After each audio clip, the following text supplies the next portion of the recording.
Tahu nggak syarat anggota keluarga istana atau anggota keraton gitu ya, keraton Yogyakarta itu? Saya kok coba searching ya, ternyata luar biasa ya. Syarat-syaratnya satu, harus mampu membaca, melakukan dan memainkan alat musik tradisional.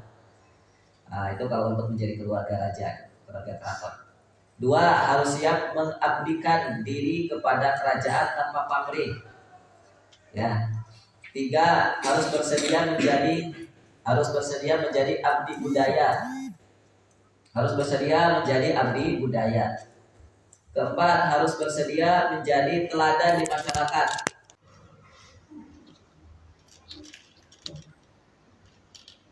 Sudah? Nah, intinya untuk menjadi keluarga keraton itu sudah. Nah, untuk menjadi keluarga keraton itu jauh lebih berat, jauh lebih banyak dari sekedar menjadi tamu. Maka dalam buku ini, dalam buku At-Tibyan fi Adabi Hamalatil Quran ini diajari oleh memang orang yang sudah layak, sudah dinyatakan layak menjadi ahlul Quran, yaitu Al-Imam An-Nawawi. Tapi kitab At-Tibyan ini tidak hanya bermanfaat untuk mereka yang sedang menghafal Quran atau orang yang sedang duduk di pesantren. Namun kitab At-Tibyan ini juga layak dikonsumsi oleh semua kalangan. Tetapi ini dikhususkan satu bagi mereka para penghafal Quran, hamalatul Quran. Yang kedua, bagi mereka yang menuntut ilmu. Bagi mereka yang menuntut ilmu. Oh, yang sabar. Mendengarkan ilmu itu yang sabar. Memang enggak ini kok. Apa namanya? Enggak ringan. Dengarkan, cuman beberapa menit yang khusyuk dengerinnya. Kesini dengerin. Yang ketiga, kitab At-Tibyan ini pun juga layak dikonsumsi oleh semua umat Islam. Mengapa? Karena umat Islam adalah ummatul Quran. Umat Islam adalah ummatul Quran, yaitu umat yang diberikan Al-Quran. Al-Quran ini diturunkan kepada siapa?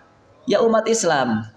Maka umat Islam secara umum layak untuk mengkonsumsi kitab At-Tibyan itu. Ya, yang belum banyak dikenal tentunya. Yang belum banyak dikenal. Namun saya sampaikan sekali lagi bahwa kitab At-Tibyan itu fi Adabi Hamalatil Quran ini lebih khusus menjadi panduan penting, menjadi panduan wajib bagi atau harus digali khususnya bagi para penghafal Quran. Bagi mereka yang ingin membaca serius dan menghafal Quran. Ya, itu kitab At-Tibyan fi Adabi Hamalatil Quran. Makanya kenapa kita bikin majelis adab di sini yang sumber rujukannya adalah kitabnya Imam An-Nawawi.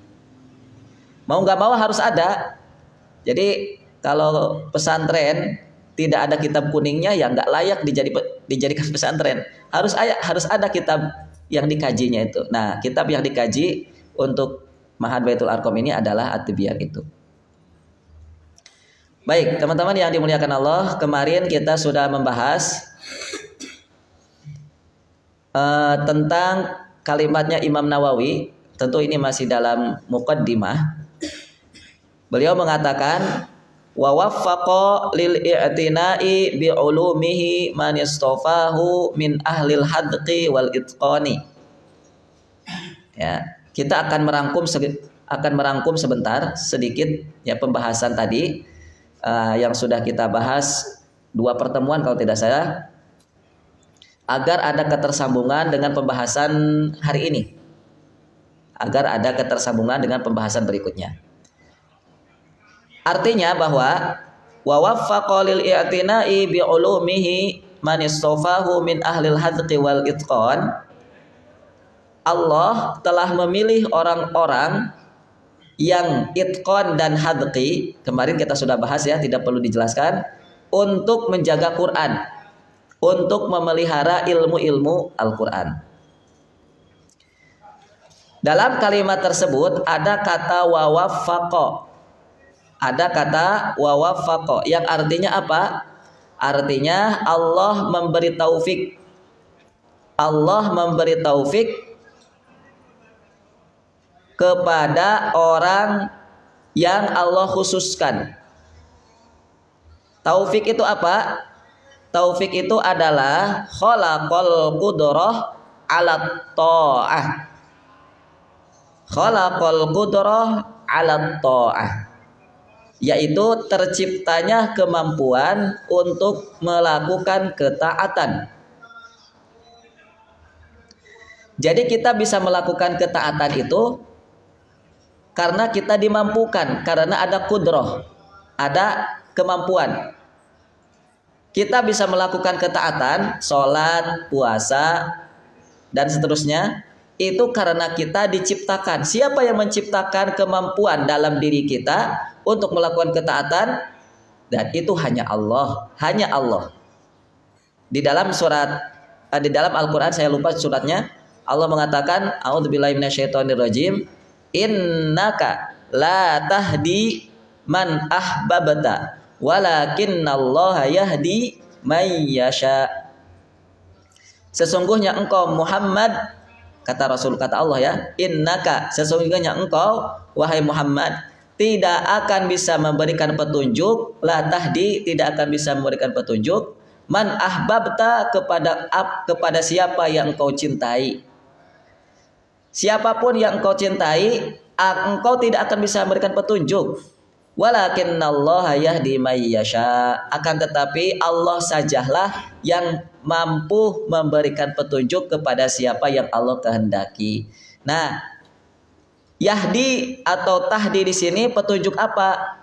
Ulama mengatakan hidayatut taufiqi wa syarhus sadri, yaitu petunjuk berupa taufik. Tadi itu taufik, yaitu petunjuk berupa kemampuan untuk masuk Islam, kemampuan untuk melakukan ketaatan.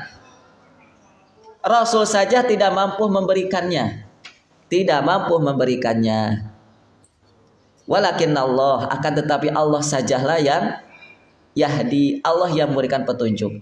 Ini ayat khususnya dulu diturunkan kepada Rasulullah terkait dengan kenapa Abu Thalib tidak masuk Islam. Kenapa Abu Thalib yang dicintai Allah, yang dicintai Rasulullah tetapi tidak masuk Islam. Maka Allah mengatakan, innaka la tahdi. Seberapapun cinta engkau kepada Abu Thalib, engkau tidak akan bisa memberikan taufik, hidayah taufik. Yang hanya engkau bisa berikan hanya hidayatul bayan namanya, atau hidayatul irsyad, yaitu petunjuk berupa menyampaikan aja keterangan, ini loh Islam, ini surga, yuk pamanku masuk Islam. Itu saja yang bisa kamu berikan wahai Muhammad. Tetapi kemauan Abu Thalib untuk masuk Islam, itu yang bisa memampukan hanya Allah saja. Jadi kata wawafaqo, kata Imam Nawawi, ini menunjukkan hanya Allah saja yang memberikan kemampuan atau memilih orang-orang yang cerdas untuk bisa memelihara ilmu Al-Quran. Sekali lagi, bahwa kata wawafaqo ini menunjukkan bahwa kita mampu memelihara Al-Quran itu, kita mampu menghafal Quran itu, kita mampu menjadi ahlul Quran itu karena hanya taufik Allah saja. Karena hanya taufik dari Allah saja, tidak dari yang lain. Bukan karena kecerdasan kita, tetapi lebih kepada taufik dari Allah, sehingga Allah pilih di antara umatnya, di antara hamba-hambanya untuk menjadi penjaga-penjaga Al-Quran. Mereka yang menghafal, mereka yang memiliki ilmu Quran. Ya, jadi hafal Al-Quran itu adalah karunia dari Allah. Sekali lagi, kalau ada yang hafal Quran itu semata-mata karunia besar dari Allah. Siapapun yang hafal Quran, itu karunia besar dari Allah. Kenapa? Karena Allah saja yang memampukan dia bisa menghafal Quran. Karena Allah saja yang bisa memilih, yang mampu memilih siapa yang menjadi penghafal Quran.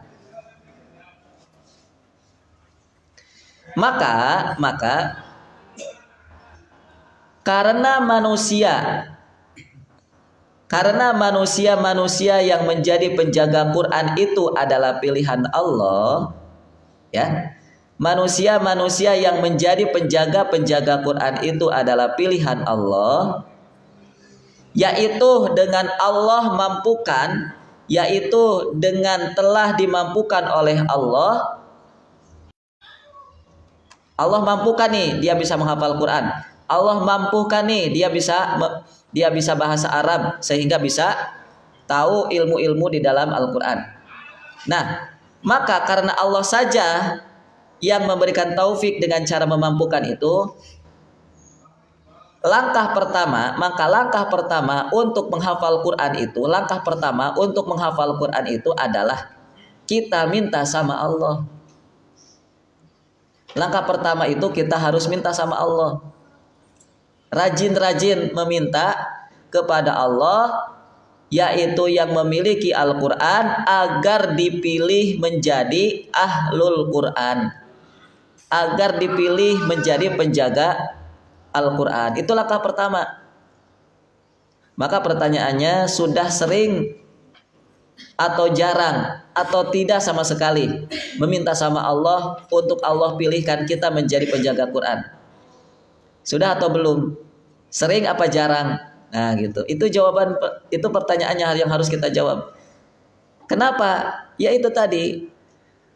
Karena orang bisa mampu menghafal itu semata-mata hanya Allah. Hanya taufik dari Allah. Bukan karena ustadz, bukan karena kecerdasan antum, bukan karena fasilitas ada HP, ada gadget sehingga bisa mendengarkan berlama-lama mendengarkan Quran, bukan. Tetapi hanya semata-mata Allah yang memberikan taufik. Allah yang memampukan kita. Yang kedua, langkah kedua untuk menjadi ahlul Quran, setelah kita berdoa meminta kepada Allah, langkah kedua kita harus melayakkan diri, memantaskan diri. Itu yang kedua. Layak apa tidak? Layak apa tidak kita ini? Pantas apa tidak kita ini menjadi ahlul Quran? Layak apa tidak orang yang merokok itu jadi ahlul Quran? Layak apa tidak orang yang tidur pagi itu menjadi ahlul Quran? Layak apa tidak orang yang selalu bercanda, orang yang selalu ketawa-ketawa, terbahak-bahak menjadi ahlul Quran? Layak apa tidak? Nah, itu jawaban yang harus pertanyaan yang harus kita jawab. Nanti dalam adab para penghafal Quran yang disampaikan oleh Imam Nawawi itu panjang sekali. Beliau menyampaikan kalimatnya Imam Ibnu Mas'ud nanti. Di antaranya, layan bagi tidak pantas para penghafal Quran itu tertawa terbahak-bahak, banyak tidur, banyak makan. Itu Imam Nawawi mengatakan gitu. Sepantasnya yang bagi lihamiril Quran, beliau mengatakan seharusnya bagi penghafal Quran itu adalah mereka bangun di saat manusia tidur, mereka puasa di saat mereka makan, mereka menangis di saat mereka tertawa. Itu Imam Nawawi mengatakan gitu. Nggak percaya? Besok insya Allah kita akan coba buka. Tapi masih jauh, soalnya ini masih mukadimah. Nah, jadi dua itu ya. Dua itu camkan baik-baik kalau ingin menjadi ahlul Quran. Ingin menghafal Quran. Jadi menghafal Quran itu bukan semata-mata karena gedungnya bagus, gurunya lulusan Timur Tengah, ada syekhnya, enggak sebatas itu.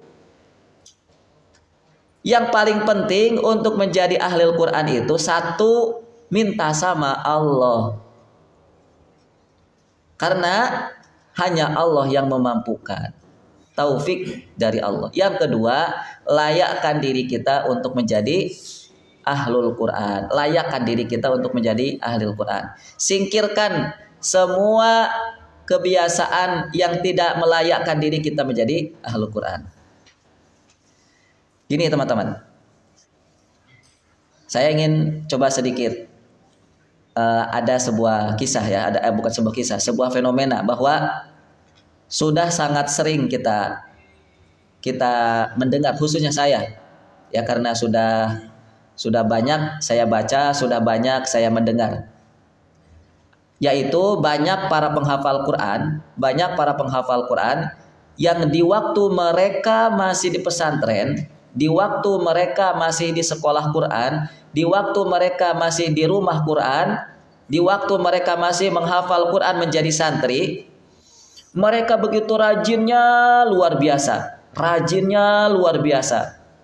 sehingga dia mendapatkan prestasi berupa misalnya dia bisa selesai Qurannya 30 juz selama 6 bulan, selama 8 bulan misalnya. Ya, prestasi yang sangat istimewa. Namun setelah mereka lulus dari pesantren, setelah mereka lulus dari pondok, setelah mereka lulus dari lembaga-lembaga Quran, mereka selesai lalu berganti dengan aktivitas barunya, lalu berganti dengan lingkungan barunya, ya. Berganti aktivitasnya yang lain, maka hafalan Qur'annya banyak yang hilang. Ini tidak satu, tidak sedikit, ini banyak. Salah satu guru saya, Ustadz Bakhtiar Nasir hafizahullah, beliau mengatakan, beliau pernah mensurvei. Ada sekitar 80%-an para penghafal Quran itu menjadi mantan penghafal Quran. Tuh, enggak sedikit tuh. Hampir 80%-an itu. Para penghafal Quran itu menjadi mantan penghafal Quran. Maksudnya apa? Mereka sudah hilang Qurannya. Ya, mereka sudah hilang Qur'annya. Jadi tadi ketika di pesantren rajin nurut sama gurunya, rajin murojaah, pagi, malam, siang, sore Quran. Tapi setelah keluar dari pesantren, setelah keluar dari pondok Quran, setelah keluar dari lembaga-lembaga Quran itu, semuanya hilang, Qur'annya hilang. Nah itu kenapa? Itu karena Al-Quran itu semata-mata bisa dihafal bukan karena kita cerdas. Bukan semata-mata kita ini cerdas. Semata-mata karena taufik dari Allah. Allah yang menginginkan. Begitupun juga ketika hafalan Quran kita hilang, berarti Allah yang menginginkan Quran itu Allah hilangkan. Wa yadzubillah. Mungkin kita pernah melakukan sesuatu yang membuat Al-Quran itu tidak mau masuk ke dalam jiwa kita, yang hilang dalam diri kita. Sebabnya karena kita pernah melakukan sesuatu yang tidak disukai oleh Quran. Apa yang tidak disukai oleh Quran? Kemarin kita sampaikan pembahasan tentang sirah nabawiyah. Apa yang tidak disukai oleh Quran? Kemarin waktu sirah nabawiyah, Al-Quran itu bertolak belakang dengan musik. Ya, Al-Quran itu bertolak belakang dengan musik. Jadi kalau musik masuk ke dalam hati, musik masuk ke dalam kepala, maka Quran akan hilang. Maka Al-Quran akan hilang. Ya. Jadi mengapa fenomena seperti itu kok ada, bahkan banyak? Karena memang sekali lagi tidak mudah untuk menjadi abdi dalam tadi itu. Tidak mudah untuk menjadi abdinya Allah, hambanya Allah itu nggak mudah. Tidak mudah untuk menjadi keluarga Allah, sebagaimana tidak mudahnya menjadi abdi dalam tadi. Ya, di mana dia si abdi dalam ini harus mengabdikan betul hidupnya untuk raja, untuk keraton. Sebagaimana penghafal Quran harus mengabdikan hidupnya hanya untuk Allah, untuk kerajaan Allah, untuk Allah.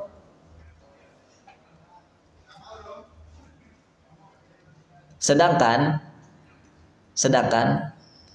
mengabdikan diri hidup di istana raja, mengabdikan diri hidup di keraton itu bukan perkara mudah.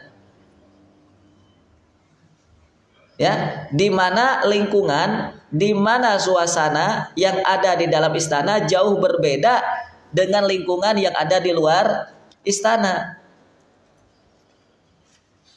Coba aja antum misalnya ya kan banyak film-film misalnya sinetron atau apalah, banyak keluarga-keluarga istana itu yang bosen terus-menerus di istana, pingin keluar. Ya, karena kalau dia hidup di istana terus, maka yang akan dia selalu lihat dia itu saja.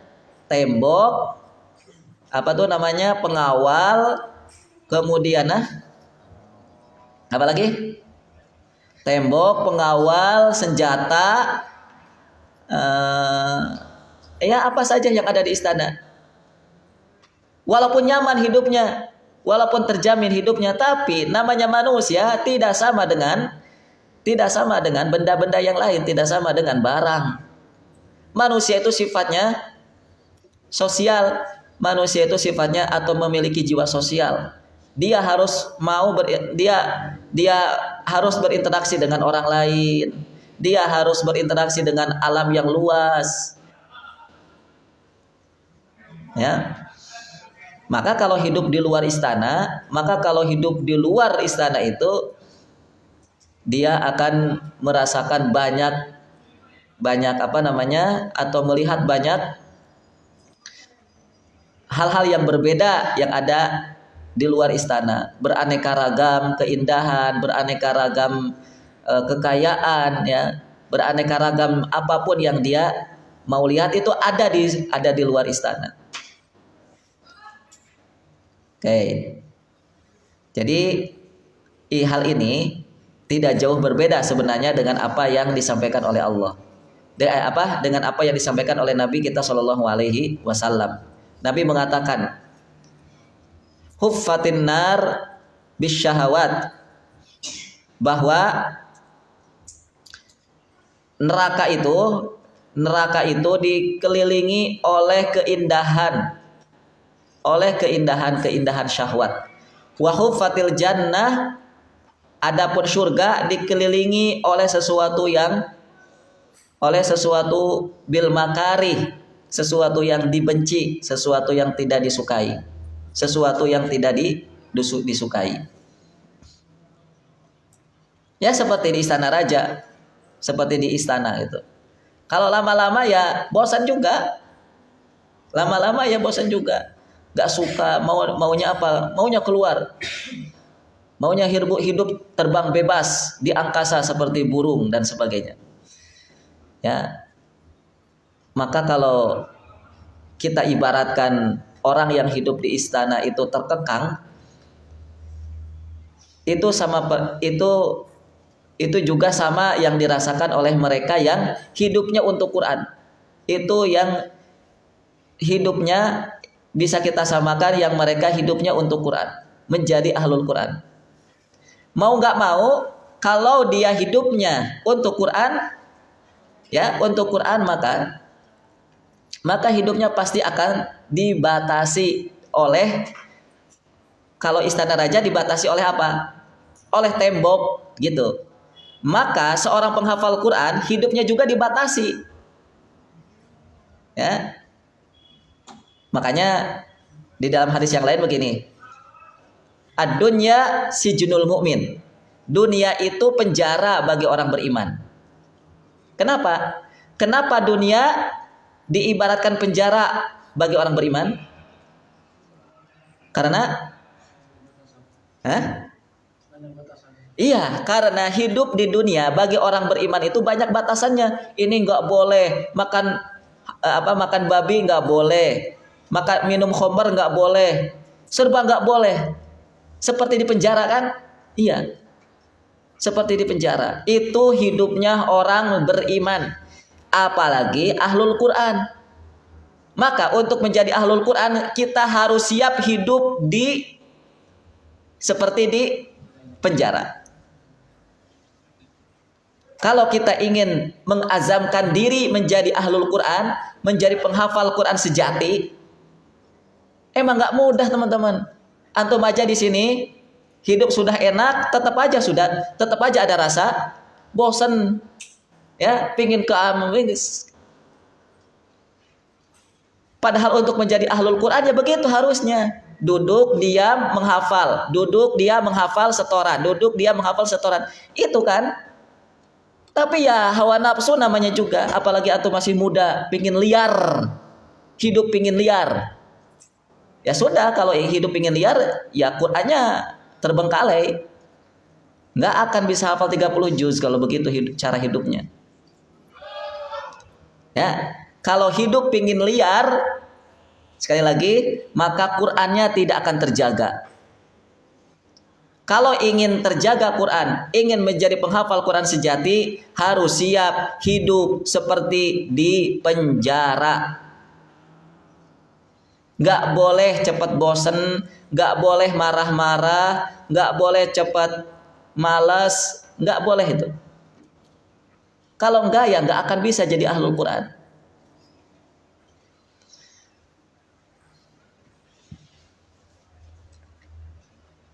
Maka gini, ya, itulah tadi saya sampaikan. Untuk menjadi ahlul Quran itu tidak mudah. Maka yang harus kita lakukan adalah minta kepada Allah. Ya Allah, kami merasa untuk menjadi ahlul Quran itu berat ya Allah. Ya Allah, kami merasa bahwa untuk menghafal Quran 1 juz saja itu sulit ya Allah. Ya Allah, aku minta kepadamu, layakkan diriku untuk menjadi ahlul Quran. Doa itu doa. Ya Allah, Allahumma alzimna hifdha kitabikal karim. Allahumma alzimna hifdha kitabikal karim. Allahumma alzimna hifdha kitabikal karim. Ya Allah, alzimna, berikanlah komitmen kepada kami, berikanlah kekuatan kepada kami untuk menjaga Al-Qur'an-Mu yang mulia. Terus kita minta tiap hari, bahkan tiap waktu. Jangan sampai berhenti. Kenapa tadi? Karena sejatinya orang yang sedang duduk bersama Quran, dia sedang mengubah hidupnya tidak bebas. Dia sedang mengubah hidupnya menjadi hidup yang tidak bebas. Tidak seperti manusia-manusia yang lain. Tidak seperti manusia-manusia pada umumnya. Dia bisa berjual, dia bisa berdagang secara santai, dia bisa berjalan kemana-mana, dia bisa. Tetapi kalau penghafal Quran terbatas hidupnya. Antum penghafal Quran, kalau mau ke pasar, penghafal Quran tuh harus hati-hati loh. Mata harus dijaga, telinga harus dijaga. Agar apa? Agar nggak hilang hafalannya. Tuh coba lihat. Tapi kalau orang yang tidak menghafal Quran, dia bebas-bebas aja kan, pergi ke Rita Mall lah bebas aja gitu, walaupun pakai sarungan gitu. Kenapa ya? Karena dia tidak mengazamkan diri untuk menjadi ahlul Quran, walaupun pakai jubah, walaupun pakai sarungan, tapi dia enjoy, santai, riang gembira, pergi lalu lalang kemana-mana, naik bis, naik kereta, santai hidupnya. merasa tidak di apa? Merasa tidak seperti di penjara. Tapi kalau mereka hidupnya seperti orang yang tidak bebas, maka ketika mereka duduk di bis mau ke pasar, dia rasanya nggak nyaman. Apalagi kalau di bis ya, di bis jangan gitu kalau naik Sinar Jaya tuh. Ya Allah, saya kalau kemarin pulang pergi dari Depok, dari Purwokerto ke Depok itu mau kuliah, itu full musik gitu. Full musik. Pergi musik, pulang juga musik lagi. Nah, sudah. Jadi ilmu yang saya dapat selama di perkuliahan itu nggak tahu itu. Satu-satunya kalau mau aman ya pakai travel. Tapi travel juga kan ya kadang kalau nggak dinasehati itu si supirnya tetap aja musik lagi. Kemarin saya waktu ngantar anak saya ke Bogor itu kan saya pakai travel. Travelnya bagus, nyaman gitu. Ya cukup juga, ya sebanding lah dengan harga ya. Tapi karena si supirnya, drivernya itu juga ya bukan orang agama gitu, bukan santri maksudnya, ya itu musik. Kalau kita nggak nasehatin tetap aja musik. Akhirnya sama anak saya itu, Min, Pak, itu kan pakai YouTube tuh, jadi musiknya itu pakai YouTube, puterin murotal, diputerin sama anak saya. Tapi kalau waktu saya kemarin misalnya ke Tasik gitu ya, pakai mobilnya Pak Nasruddin, ya, karena yang nyupirnya santri kan, atau yang dibarengi sama santri, enak aja. Jadi full itu Quran. Tuh kayak gitu. Nggak nyaman. Jalan-jalan kemana-mana bagi penghafal Quran itu nggak nyaman. Kenapa? Takut Qurannya hilang. Mau ke Rita Mall, aduh takut hafalannya hilang. Mau ke Batu Raden itu ya, takut hafalannya hilang. Antum kalau kemana-mana kayak gitu mikirin gak Qurannya? Benar. Nyantai gitu ya. Mau ke Jakarta, mau ke Jogja, mikirin gak Qurannya? Dipikirin gak Qurannya? Pikirin. Biar gak hilang. Saya punya teman orang Bandung. Dia ngapalin Qur'annya di Mekah, Masjidil Haram. Di Mekah, Masjidil Haram di Mekah dengan syekh langsung. Hafal Qur'an 30 juz selesai. Pulang ke Indonesia, dia kerja sebagai tukang jual beli mobil antik. Mobil zamannya Belanda lah dulu ya, mobil antik. Saya pernah ikut naik mobilnya dia itu sekali. Ternyata mobil antik kayak gini nyaman juga ya, masih nyaman diduduki, nggak kayak Alphard. Ya, saya gini-gini juga ya, saya sudah duduk di mobil Alphard, harganya 1 miliar. Iya benar. Ya walaupun nggak bisa beli ya, minimal bisa duduk gitu. Iya, bisa duduk. Kalau gitu teman-teman, mobil Alphard. Nah. Jadi pakai apa tuh namanya? Benar. Kok tahu? Jendelanya itu pakai tirai. Oh, kayak kita di kamar gitu. Keren. Tapi saya jalannya mau ngaji, mau baca Quran, pakai mobil harga 1 miliar. Hampir 1 miliar, sekitar 900-an juta. Gitu ya. Maka teman-teman itu ya, saya minta tolong dijaga Qur'annya dengan cara kita selalu meminta kepada Allah untuk diberikan taufik. Yang kedua, selalu hati-hati hidup kita agar hafalan kita tidak hilang. Nah, pelajaran dari disebutkannya kalimat al-hadqu dan al-itqan tadi, bahwa Allah memilih di antara orang cerdas. Allah memilih di antara orang yang cerdas. Al-itqan cerdas, al-hadqu juga cerdas. Ada yang mengatakan al-hadqu ini cerdas secara intelektual, al-itqan ini cerdas secara spiritual. Ada yang menerjemahkan begitu. Baiklah, apapun itu namanya, yang jelas al-hadqu dan al-itqan itu sama-sama mengartikan sesuatu yang cerdas. Maka Allah mengatakan, maka Imam Nawawi mengatakan bahwa Allah memilih di antara orang-orang yang cerdas. Kenapa Allah tidak mau, kenapa Imam Nawawi tidak mengatakan saja Allah memilih di antara hamba-hambanya gitu.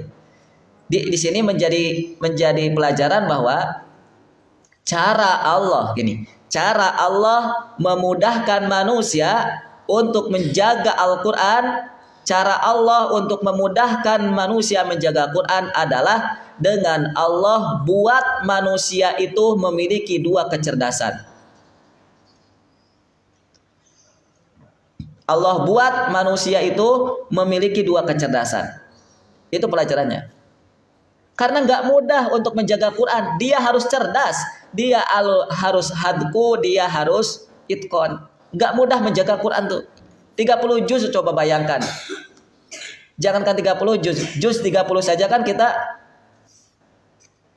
kebingungan kan? Ya Allah menjaga juz 30 gimana? Besok saya harus 29, besok saya 28. Ya, gimana coba? Baru disuruh jagain 3 juz saja sih kita sudah kelemer-kelemer. Apalagi kita harus menjaga juz 30 juz. Itu. Nah, jadi para penjaga Quran itu dipastikan cerdasnya. Pasti para penjaga Quran itu orang-orang cerdas. Nggak mungkin orang-orang bodoh. Nggak mungkin orang-orang bodoh itu nggak mungkin. Orang yang menjaga Quran itu mereka adalah orang-orang super cerdas.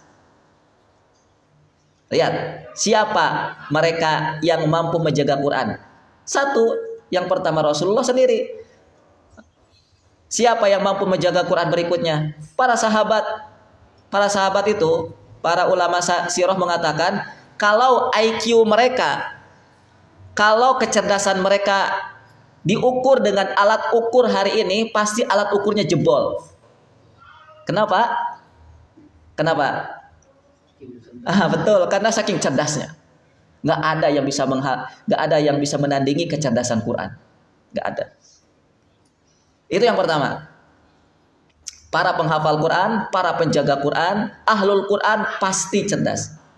Yang kedua pelajarannya, kalau ingin cerdas maka kuncinya harus dekat dengan Quran. Ingin cerdas, dekat dengan Quran. Jangan jauh-jauh dari Quran. Ya.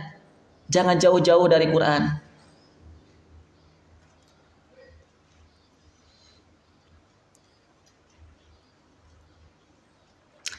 Sudah, kita masuki pembahasan berikutnya. Kalimat seterusnya, kalimat berikutnya Imam Nawawi mengatakan, fajama'u fiha min kulli fannin ma tansyarihu lahu suduru ahlil iqan. Saya coba terjemahkan ya kalimat ini. Mudah-mudahan pas dengan apa yang diinginkan oleh Imam Nawawi. Karena saya sudah searching di YouTube, sudah searching di Google, sudah searching di kamus-kamus. Terjemahannya nggak ada yang sama. Jadi nggak sama dengan apa yang saya baca. Jadi nggak seragam gitu ya, nggak seragam. Saya coba ambil terjemahan ataupun penjelasan yang menurut saya paling fiqh, paling kuat. Ya, coba saya searching penjelasan para ulama yang ada di YouTube ya. Kemudian juga yang ada di Google, saya coba lihat. Karena saya terbatas kamus bukunya ya, yang hanya saya bisa ya di situ. Mudah-mudahan ini mewakili atau paling tidak masuk apa yang disampaikan oleh Imam Nawawi. Bismillah. Fajama'u fiha min kulli fannin ma tansyarihu lahu suduru ahlil iqan. Maka mereka yaitu orang-orang yang telah Allah pilih mengumpulkan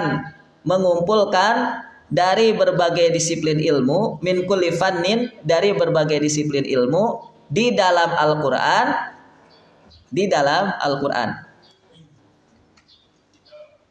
Jadi setelah Allah pilih dari ahlul hadqi wal itqan itu, dari orang-orang yang cerdas itu untuk menjadi penjaga Quran, maka mereka mulai menjaganya. Di antara cara para ahlul hadqi dan ahlul itqan ini menjaga Quran adalah mengumpulkan ilmu-ilmu yang terkandung di dalam Al-Quran. Mengumpulkan berbagai disiplin ilmu di dalam Al-Quran. Jadi Al-Quran itu karena aslul ilmi, Al-Quran itu karena masdarul ilmi, Al-Quran itu karena sumbernya ilmu. Ilmu apapun ada di dalam Al-Quran, maka para ulama itu mengumpulkan ilmu-ilmu di dalam Al-Quran. Ya, mengumpulkan ilmu-ilmu apa saja dalam Al-Quranul Karim. Maka dengan taufik dari Allah dan juga petunjuk dari Allah, mereka ini orang-orang cerdas ini ya mampu dan berhasil mengumpulkan ilmu-ilmu yang ada di dalam Al-Quran, yang mana hari ini telah banyak kita rasakan. Apa misalnya? Macam-macam ilmu. Misalnya ada ilmu tentang kisah, sumbernya Quran. Siapa misalnya penulisnya? Salah satunya Imam Ibnu Katsir. Imam Ibnu Katsir menulis kitab namanya Qasasul Anbiya. Qasasul Anbiya, kisah-kisah di dalam kisah-kisah para nabi. Sumbernya mana? Quran. Ya, kisah-kisah para nabi. Sumbernya adalah Quran. Kemudian ada ulama yang menulis tentang ilmu akidah. Namanya Al-Imam Ibnu Taimiyah. Beliau menulis namanya Al-Iqtida As-Siratal Mustaqim. Itu tentang ilmu akidah. Ilmu yang beliau ambil dari Quran tapi hanya berkenaan tentang akidah. Berkenaan tentang keyakinan yang lurus, keyakinan yang benar. Khususnya diambil dari kata Siratal Mustaqim, surat Al-Fatihah di antaranya. Tapi kata Siratal Mustaqim dalam Quran tidak hanya dalam surat Al-Fatihah saja. Kira-kira surat apa saja itu? Ada kata Siratal Mustaqim. Siratal Mustaqim. Selain Al-Fatihah surat apa lagi? Di antaranya surat An-Nisa. Siratal Mustaqima, itu. Sama itu juga. Jalan yang lurus. Surat An-Nisa, surat Al-Maidah lah ya. Kalau tidak salah dua surat itu ada kata-kata Siratal Mustaqim. Kemudian ada ulama yang menulis tentang ilmu alam. Ada ulama yang menulis tentang ilmu sains. Atau ada ulama yang menulis ilmu Quran tapi khusus tentang sains di dalam Al-Quran. Contohnya namanya Dr. Zaghlul An-Najjar. Beliau menulis sebuah kitab Al-Ayah Al-Kauniyah fil Quranil Karim. Ayat-ayat kauniyah, ayat-ayat alam semesta. Tanda-tanda Allah di alam semesta ini beliau bukukan dalam satu kitab namanya Al-Ayah Al-Kauniyah fi Quranil Karim. Nah, gitu. Beliau adalah orang-orang yang cerdas. Ada seorang ulama dari Yaman. Beliau pernah dipenjara. Ya, waktu kasus di Yaman dulu, beliau pernah menemukan sebuah penemuan mutakhir, yaitu berhasil menemukan obat sebuah penyakit yang tidak ada obat saat itu, dan itu beliau temukan dalam Quran. Beliau temukan dalam Al-Quran. Tetapi beliau tidak menyebarkan secara bebas. Beliau tidak menyebarkannya secara bebas karena takut disalahgunakan. Mungkin salah satunya karena sebab itu beliau dipenjara. Ya, saya juga sampai sekarang nggak tahu ayatnya apa. Pokoknya saya pernah dapat kisah, pernah dapat bacaan ada ulama dari Yaman menemukan sebuah penemuan yang ini diakui oleh para dokter, para ahli pengobatan internasional. Itu obat ini atau sumber penyembuhan ini, ulama ini mengganya dari Quran. Kemudian ada ulama yang menulis kitab namanya Ahwalun Nafas wa Sifatuha fil Quran, yaitu tentang ilmu psikologi. Kalau antum ingin memahami psikologi seseorang, memahami bagaimana orang itu, bagaimana sifatnya gitu, itu ada bukunya. Kemudian juga ada ulama yang menulis tentang Al-Qiyadatu fi Daw'il Qur'aniyah, yaitu tentang kepemimpinan di dalam Al-Quran. Itu ilmu-ilmu apapun di dalam Al-Quran itu pasti ada. Ya, di antaranya tadi ada ilmu tentang pengobatan, ilmu tentang sains, ilmu tentang kepemimpinan. Nah, ulama-ulama sudah banyak menulis kitabnya. Bahkan ada kitab khusus tentang ulumul Quran, ilmu-ilmu Quran. Ada kitab khusus namanya Tafsir Al-Mawdu'i, yaitu tafsir tentang tema kita mau mengambil ilmu tentang apa dari Quran, ada tafsir namanya Tafsir Mawdu'i. Tafsir Mawdu'i itu saya lihat tafsir itu jumlah jilidnya ada 10 jilid. Ada 10 jilid, tebal luar biasa. Saya baru tahu kitab ini yaitu tafsir tentang Mawdu'i ini dari salah satu guru saya.